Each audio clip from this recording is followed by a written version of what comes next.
Zašto može metisat svoj zakon? Trebalo bi meteor da neki udari.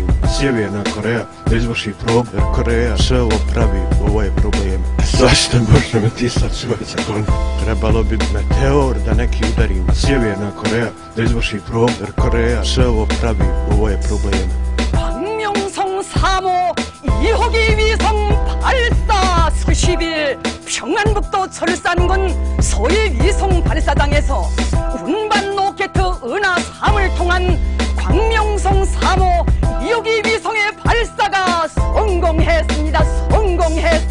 Nema logike da bude smak svijeta, nema logike da pukne na pola zemlja, nema drugačije ništa, ne mogu ne konta, shvataš?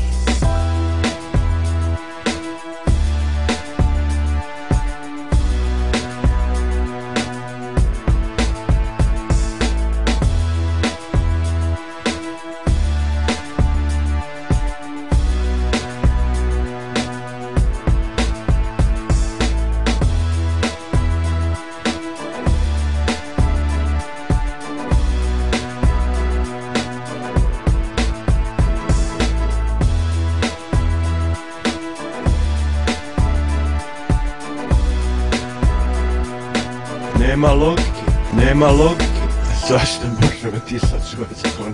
Trebalo bi meteor da neki udari. Sjeverna Koreja da izvrši probu, jer Koreja sve ovo pravi, ovo je problem. 광명성 3호 2호기 위성 발사 수십일 평안북도 철산군 소위 위성 발사장에서 Nema logike da bude smak svijeta, nema logike da pukne na pola zemlja, nema drugačije ništa, ne mogu ne konta, shvataš?